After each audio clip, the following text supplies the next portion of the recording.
நெல்லை நாடாளுமன்ற தொகுதியை பொறுத்த வரைக்கும் 6 சட்டமன்ற தொகுதியை கொண்டது. இந்த 6 சட்டமன்ற தொகுதியிலும் தனித்தனியாக வாக்கு எண்ணும் மையத்தில் வாக்கு எண்ணிக்கை நடைபெற்று வருகிறது. தற்பொழுது 22 சுற்றுகள் வரைக்கும் இந்த நாடாளுமன்ற தொகுதிக்கானது முடிவடைந்திருக்கிறது. அதாவது நெல்லை நாடாளுமன்ற தொகுதியில் திருநெல்வேலி மற்றும் ஆலங்குளம் என 2 சட்டமன்ற தொகுதிகளும் 23 சுற்றுகளை கொண்டது. பாளையங்கோட்டை மற்ற நாங்குநேரி போன்றவைகள் எல்லாம் 20, 21 என சுற்றுகளை கொண்டதால் மற்ற தொகுதிகளுக்கு முடிவடைந்த நிலையில் நெல்லை மற்றும் ஆலங்குளம் 23வது சுற்று எண்ணப்பட வேண்டியுள்ளது.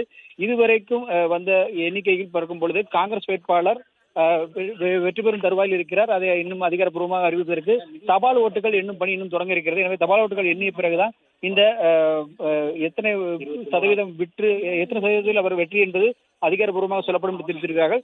இதுவரைக்கும் அதாவது 22 சுற்றுகள் இதுவரைக்கும் முடிந்த நிலையில் காங்கிரஸ் வேட்பாளர் ராபர்ட் புரூஸ் 4,94,150 வாக்குகள் பெற்றிருக்கிறார். பாரதிய ஜனதா கட்சி வேட்பாளர் 2ஆம் இடத்தில் இருக்கிறார். அவர் 3,31,369 வாக்குகள் பெற்றிருக்கிறார்.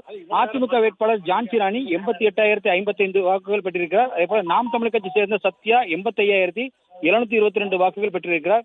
இதில் ராபர்ட் புரூஸை பொறுத்த வரைக்கும் 1,62,781 வாக்குகள், அதாவது கிட்டத்தட்ட 1,62,000 போது இந்த அளவு வாக்குகள் பெற்று முன்னணியில் இருக்கிறார். எனவே இன்னும் 23வது சுற்று முடிவுகளும் அதே போல தபால் ஓட்டு வாக்குகளும் எந்த அளவிற்கு இருக்கிறது என்பது சேர்த்து அந்த வெற்றியும் சேர்த்துதான் மொத்த எண்ணிக்கை சொல்லப்படும் என்று தெரிவித்திருக்கிறார்கள். அது அதிகாரப்பூர்வமாக அதன் பின்னர் வெற்றி வேட்பாளர் என அவரை அறிவிப்பார்கள் என சொல்லப்பட்டிருக்கிறது.